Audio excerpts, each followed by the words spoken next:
और मैं आपके माध्यम से सरकार को चेतावनी के तौर पर कहना चाहता हूं, सरकार अपनी इस आदत में सुधार करे, वरना इसके परिणाम सड़कों में बहुत भारी होंगे। धर्म के नाम पे धंधा और लूट नहीं होनी चाहिए सर, इसकी जिम्मेदारी सरकार की। सर, मैं जानना चाहता हूं, क्या सरकारी पैसे पे एक ही धर्म का अधिकार है? दूसरे धर्म के धार्मिक आयोजनों पे अभी कुंभ में 7,500 करोड़ रुपए खर्च किया आपने। सोशल मीडिया पर चैनल महालक्ष्मी की ओर से दिन है 5 फरवरी। आज अंग्रेजी तिथि से सादर जय जिनेहाथ कर रहे हैं शुरुआत इस पोस्ट के साथ। देख रहे हैं आप, जी हाँ, दिल्ली में जब से ही आपका ये हमारा एपिसोड शुरू हो रहा है, समझ लिए बटन दबाना दिल्ली में शुरू हो चुका है। जी हाँ, देख रहे हैं, एक बात हाथ जोड़ के अनुरोध तो कर सकते हैं, जबरदस्ती नहीं, आपकी मन की इच्छा पर है। 5 जैन महिलाएं या पुरुष चुनाव लड़ रही हैं, बहुत कम को जानकारी होगी। एक भारतीय जनता पार्टी से, देख रहे हैं आप, एक आम आदमी पार्टी से, 2 कांग्रेस से और एक जैन पार्टी से, वीर शक्ति से। आपसे सिर्फ ये कहेंगे, अगर अपना संगठन दिखाना है, ये मत सोचना कि हारता कौन है जीतता कौन है, नहीं वह जीत पाएगा, ये मत सोचिएगा। जैन पर ही सब जने अगर लगाते हैं तो आपकी शक्ति का मालूम चल पाएगा। हर पार्टी को पता चलेगा, यार ये जैन ऐसे लोग हैं, ये अपने ही आदमी को देते हैं। तो ध्यान रखिएगा, पूरा जो होमवर्क करते हैं सब एक बार में पलट जाएगा। बस क्षमता सामर्थ्य चाहिए। यह मत सोचिए कि कौन कितना जीतेगा, कौन कितना पानी में है। एक बार यह प्रयास करके देखिए, और ये केवल हम दिल्ली वाले नहीं कर रहे हैं, आने वाले चुनावों में जगह जगह बात होगी तो सबके लिए बात है। एक बार जैन भाई पार्टी को छोड़ दीजिए, यह मत सोचिए वह जीतेगा या हारेगा, बस इतना सोच लीजिए मैं उसको दूंगा। एक बार संदेश ऊपर तक, सत्ता तक, विपक्ष तक पहुंच जाएगा कि भैया जैन लोग केवल उसी को देते हैं, तो ध्यान रखिएगा आपकी हालत, हमारी हालत बदलने में देर नहीं लगेगी। कई बार आंखों में आंसू हो जाते हैं, राजगिरी के दर्शन कर पाते हैं। आप ये बिहार के अंदर बात कर रहे हैं, आप ये 5 पहाड़ियां हैं, 12 मंदिर हैं, 10 ऊपर हैं, 2 नीचे हैं, 4,500 सीढ़ियाँ चढ़नी पड़ती हैं। आज इसको दिखा इसलिए रहे हैं कि दुर्दशा जब होती है तो क्या। और पता है इस राजगिरी पहाड़ी के अंदर खास बात क्या है, ये किसी जैन धर्म नहीं, यहाँ पर सभी धर्मों के लिए यह पहचान बना चुका है। हिंदू, सिख, ईसाई, मुस्लिम, यानी और साथ में बौद्ध और जैन तो हैं ही। मूल रूप से सबसे प्राचीन जैनों की यहाँ से है। और अब सोच सकते हैं, यहीं पर हमारे जिन शासन नायक वर्तमान में महावीर स्वामी का, यहीं पर सबसे पहले समोषण में दिव्यध्वनि करी थी 66 दिन के बाद विपुलाचल पर। यहीं पर है वो 5 पहाड़ी के अंदर। मुनीश्वर भगवान के 3 कल्याण पर ये दिखा रहे हैं आपको। क्यों बता रहे हैं? क्योंकि जो आप चित्र देखने वाले हैं वह सचमुच 6 धर्मों की विरासतों में आपकी आंखों में आंसू लगाने के लिए देर नहीं लगाएंगे। देखते हैं यह दृश्य अब क्या है। यहाँ पर एक में पाठक ने भेजे हैं कि भाई साहब यह दिखाइएगा कैसी सुविधा है, हम कहें दुर्दशा है। नाम ना बताने की शर्त पर उन्होंने भेजे हैं कि भाई साहब हमारा नाम मत दीजिएगा, और ये देखिएगा दुर्दशा। 3 चरण बन रहे हैं। वैसे हमारे ना जितने भी हैं यहाँ पर, हिंदू, सिख, ईसाई, मुस्लिम, जैन, बौद्ध, सबसे ज़्यादा, सबसे प्राचीन है और सबसे बुरी दृश्य देखेंगे तो हमारे तीर्थ का हो रहा है।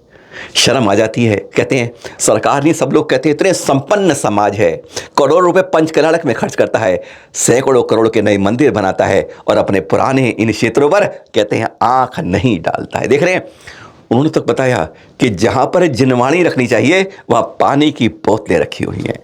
सचमुच एक बार ऐसा लगता है कि कहीं मन एकदम जैसे दिल बाहर निकल के आने को तड़पता है। ये दृश्य देख के शर्म सर जाते। चारों तरफ दीवारें देखिए, फर्श देखिए, और वो कपड़े के जो कपड़ा हटाया, प्लास्टिक का लिफाफा हटाया, थैला, तो देखो कैसे बोतलें यहाँ नजर आई। जहाँ जिनवाणी का स्थान था वह पानी बना रखा है, उधर डब्बे पड़े हैं। देखकर दुर्दशा अपने तीर्थ की, और फिर हम कहते हैं दूसरे कब्जे कर लेते हैं। उससे ज़्यादा बुरा कब्जा तो यह दिखता है आज हम कहाँ से कहाँ हैं अपने पुराने तीर्थों के। अगर अपने बुजुर्ग माँ बाप को आप घरों में नहीं रखेंगे तो ध्यान रखिए बच्चे कल आपको तुरंत वही करेंगे जो आज आप कर रहे हैं। अगर पुराने तीर्थों की सुरक्षा नहीं की तो नए तीर्थों के बारे में ध्यान रखना, आने वाली पीढ़ी वह भी नए तीर्थी बनाएगी, पुराने को नहीं दे पाएगी। दुर्दशा ऊपर नहीं नीचे, 4,189 सीढ़ियाँ चढ़नी होती हैं, पर हम नीचे दिखा रहे हैं। रत्नगिरी पर्वत के नीचे ये बना हुआ है विश्राम गृह। पर इस विश्राम के अंदर क्या श्राम है और क्या देख रहे हैं, देखकर शर्म आ जाएगी। क्या आपको यह ग्रह लग रहा है? सारे धर्मों की विरासतों में सबसे गंदा होगा तो हमारा तीर्थ मिलेगा। सबसे संपन्न, सबसे ज्यादा रोजगार देने वाला, सबसे ज्यादा कर्म देखने वाला, तीर्थों के लिए आवाज देने वाला। बस यहां आने की हम शर्म आ जाती है कि हम क्यों, कहां से विश्राम ग्रह लग रहा है। आज गला थोड़ा खराब है, देख के हैरानगी हो रही है और उसमें ऐसे दृश्य दिखाने पड़ रहे हैं, अजब मजबूरी हो रही है। एक बात अनुरोध करें आप लोगों से, जितने भी पुराने तीर्थ की कमेटी है ना, एक बार वे तैयार हो जाएं। हम प्रयास करेंगे कुछ संतों से, वो भी कुछ तैयार हैं, उन्हें एक एक तीर्थ गोद दे दीजिए। कुछ ऐसे संत हैं जिनसे बात हुई है तीर्थ क्षेत्र कमेटी के बिहाफ पर। हाँ, जिम्मेदारी उनकी, उनके नाम से उसको संवार दिया जाएगा, वो वहाँ आकर करेंगे जैसे करेंगे। एक बार आप तैयारी कीजिए, क्योंकि आपके बस की नहीं। आज कमेटियाँ हमारी कहते हैं कुर्सी पर, पदों पर, अध्यक्ष के रूप में, मंत्री के रूप में रह सकती हैं, पर इनके तीर्थों का उद्धार नहीं कर सकती, नहीं करना चाहती। आज हालत यह हो गई है, हमारी भी ऐसी हो गई है। जो दानदाता हैं 500 करोड़, 100 करोड़, 200 करोड़ नए तीर्थ के लिए हाईवे पर लगा देंगे, लेकिन अपने पुराने तीर्थों को हम नहीं देख पाएंगे।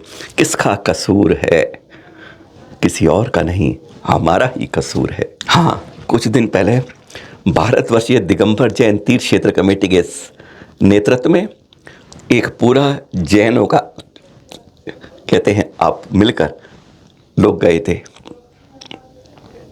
आज़ाद पार्टी के चंद्रशेखर जी के पास। नगीना से सांसद हैं, उनको पूरा बताया। वही दृश्य आपको पहले भी दिखा चुके हैं जब गए थे, आज फिर दिखा रहे हैं। कहते हैं प्रयास करो, जस्ट ट्राई। जो प्रयास नहीं करता है वह जीतने की, सफलता की सोच नहीं सकता है। सफलता उसको मिलती है जो पहली सीढ़ी पर चढ़ने की कोशिश करता है। बस ये चढ़े। और फिर देखिए, परसों लोकसभा में गर्जना हुई और वह गर्जना गजब की थी। चंद्रशेखर जी ने कई बातें करी उन्होंने, और उसमें हमारे लिए बड़ौत में ध्यान रखिएगा, अगर इस बार हम रुक गए तो अगली बार आपको रास्ता नहीं मिलेगा, दरवाजा सदा ताला लग जाएगा, अलीगढ़ वाला। और साथ में गिरनार की भी बात की, क्यों अल्पसंख्यकों के साथ ऐसा हो रहा है। क्या कहा था, सुना देते हैं उसका एक पार्ट, जो चंद्रशेखर जी ने, कहते हैं, संसद में गर्जना की थी जैन समाज के लिए। और माइनॉरिटी की बात करूंगा, धार्मिक आस्था की बात है, हम तो सभी का सम्मान करते हैं क्योंकि हमने शपथ ली है, हम संविधान को मानने वाले लोग हैं। लेकिन सर, बड़ौत में भगवान आदित्यनाथ निर्वाण लड्डू पर्व के दौरान दुर्घटना हुई, 8 लोगों की जान चली गई, श्रद्धालुओं की, 75 घायल है। सरकार ने संज्ञान नहीं लिया। अयोध्या की तरह उनको मुआवजा दे देते तो उनके मन में भी जो माइनॉरिटी है, पीड़ा जो है वो खत्म हो जाती। न्यायालय द्वारा पारित आदेश के बावजूद जैन समाज को जैन महातीर्थ गिरनार जूनागढ़ गुजरात पे पूजा करने रोका जाए, जो उनके मौलिक अधिकार का उल्लंघन है सर। और मैं आपके माध्यम से सरकार को चेतावनी के तौर पर कहना चाहता हूं, सरकार अपनी इस आदत में सुधार करे, वरना इसके परिणाम सड़कों में बहुत भारी होंगे। धर्म के नाम पे धंधा और लूट नहीं होनी चाहिए सर, इसकी जिम्मेदारी सरकार की। सर, मैं जानना चाहता हूं, क्या सरकारी पैसे पे एक ही धर्म का अधिकार है? दूसरे धर्म के धार्मिक आयोजनों पे अभी कुंभ में 7,500 करोड़ रुपए खर्च किया आपने। गजब तो तब हो गया जब बागपत के डॉक्टर राजकुमार सागवान जी बीजेपी के सांसद हैं, उन्होंने तो एक कमाल कर दिया। जरा ध्यान से सुन लीजिएगा, सुनाएंगे अभी आपको। उन्होंने तो कह दिया हमारे योगी जी ने बहुत अच्छा काम किया है, दिल्ली में, मुजफ्फरनगर में, मेरठ में, सब जगह, क्योंकि बड़ौत में अस्पताल बढ़िया नहीं है, इलाज वहाँ भी निःशुल्क कराया गया है। कान में जैसे मैल भर गया है, कहाँ से ये सुना, हैरान हो गया।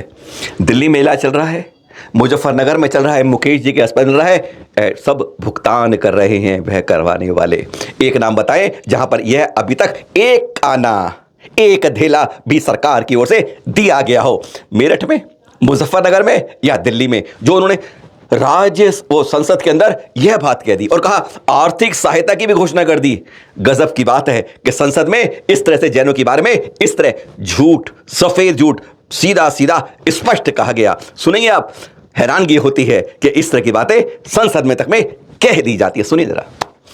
बागपत लोकसभा क्षेत्र में जैन समाज का धार्मिक आयोजन था, उसमें जैन समाज के धार्मिक आयोजन में लाखों की भीड़ नहीं थी, लेकिन घटना घड़ी 10 लोगों की जान चले गई, 70-80 लोग घायल हुए। प्रदेश की सरकार ने तत्काल उसका संज्ञान लिया। जो घायल लोग थे उनका बड़े अस्पतालों में, दिल्ली में, नोएडा में, गाजियाबाद में, मेरठ में उपचार कराया, क्योंकि बागपत जनपद में कोई बड़ा अस्पताल नहीं था और सरकार उसके प्रति गंभीर थी। जिनकी जान चली गई उन परिवारों के प्रति संवेदनाएं व्यक्त की और सरकार ने उनकी आर्थिक मदद करने का भी घोषणा की। कल एक खुशखबरी और आई राज्यसभा से। हैदराबाद के स्वाति जैन जी ना, वह एक शिष्टमंडल का चित्र देख रहे हैं आप। ये हैदराबाद में के लक्ष्मण जी तेलंगाना के हैं, पर उनको सांसद बनाया है राज्यसभा का, कहाँ से? यूपी से। सत्ता पक्ष ने उनको एक ये पत्र दिया, ज्ञापन दिया कि इस तरह के ज्ञापन देते रहिए, संसद में आवाज उठाते रहिए, रिकॉर्डों में दर्ज तो होगी। हाँ, उन्होंने कहा कि प्रथम तीर्थंकर ऋषभनाथ जी, 24वें तीर्थंकर महावीर स्वामी जी, क्योंकि आजकल ना हमारी बात चल रही है कि 24वें से 650 ईसा पूर्व से ही जैन समाज को निचोड़ के छोटा करने की कोशिश हुई। हाँ, उन्होंने कहा कि इन दोनों के जन्म कल्याण पे, वैसे महावीर स्वामी के जन्म में छुट्टी होती है, सार्वजनिक होती है, लेकिन कई राज्यों में नहीं होती है, रेस्ट्रिक्ट डाल के हटा दी जाती है, नाम नहीं दे रहे समय, पर ऐसा भी होता है। उन्होंने दोनों के लिए सार्वजनिक वोटों की बात करी। के लक्ष्मण जी ने आश्वासन दिया, जरूर बात करूंगा। उन्होंने बहुत तरीके से और जैनों को गौरवान्वित करते हुए बात करी राज्यसभा में। पूरा आपको यह 3 मिनट 12 सेकंड का सुना देते हैं। गौरवान्वित किया उन्होंने जैनों को सहयोग के बारे में और इन दोनों तीर्थंकरों के बारे में, इनकी पहचान के बारे में। यह होती है खास बात, इस तरह से कही जाती बात संसद के अंदर। सुनिए जरा, जब तक आप आवाज नहीं करोगे, प्रयास नहीं करोगे, सफलता नहीं मिलेगी। सुनिए जरा, के लक्ष्मण जी राज्यसभा सांसद, बात करी गई 4 फरवरी को सुबह 11:30 बजे। Doctor K Laxman ji, demand for declaration of national holiday on the birth anniversaries of Bhagwan Rishabhdev and भगवान महावीर की। Thank you, Deputy Chairman sir, for giving this opportunity to raise the issue on the most sentimental and emotive issue pertaining to not only to the Jain community but the entire peace lovers of this country. Jain धर्म के पहले तीर्थंकर का नाम ऋषभदेव था, भगवान ऋषभदेव था। उन्हें आदिनाथ भी कहा जाता है। भगवान ऋषभदेव अष्टपद पर्वत माने कैलाश पर्वत से मोक्ष की प्राप्त की थी। जैन धर्म के 24 तीर्थंकरों में 5 का जन्म पवित्र अयोध्या में हुआ था। जैन धर्म आखिरी 24वां तीर्थंकर भगवान महावीर जी का था। तीर्थंकर जो होते हैं, जो संसार और सागर, जन्म मरण के चक्र से मोक्ष तक मार्ग का वो दिखाते हैं। तीर्थंकर कर्मों से मुक्त होकर केवल ज्ञान की प्राप्त करते हैं। ऐसे 2 महानुभाव भगवान के रूप में, जो भगवान ऋषभदेव जी और भगवान Mahavir ji, these 2 exemplary and extraordinary figures not only shape the ethical and spiritual landscape of not only Jainism but also the broader cultural fabric of our great nation.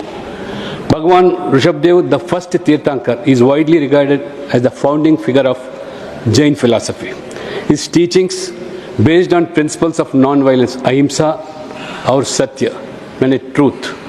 Bhagwan Mahavir Ji, the 24th Tirthankar, further refined and deepened these integral to the path of spiritual enlightenment and peace. His life and teachings have cutting across the religious boundaries, offering universal values that are relevant to all the humanity. The Jain community for centuries has made immensible contribution to the growth and progress of India, whether in the field of business, trade, education, philanthropy and social welfare, and their efforts in promoting sustainability, charity and non-violence have played a vital role in shaping a harmonious and prosperous and inclusive society. And their human service, particularly during the Corona period, we have seen how they have been dedicated to the society and the need of the society. So in recognition of these 2 profound spiritual contributions of Bhagwan Rishabhdev Ji and Bhagwan Mahavir Ji, I urge upon the government to consider their birth anniversaries as a national holiday and declare national holiday and see that the sentiments of not only the Jain community, all the peace loving of this community be protected. Thank you very much, sir. जाते जाते इस पंच कल्याण के दर्शन भी कराने, कहते हैं हम लोग नहीं, पंच कल्याण तो जगह जगह हो रहे हैं, हम बार बार ये कहेंगे, कहते हैं करत करत अभ्यास के जलमति। अरे एक बार तो रस्सी पे जा करते करते पत्थर पे निशान तो हम बात क्यों करें, दिखा रहे हैं आपको। आचार्य श्री विशुद्ध सागर सानिध्य पंढरपुर में आज यह अंतिम दिन था, जहाँ के दृश्य दिखा रहे हैं आपको।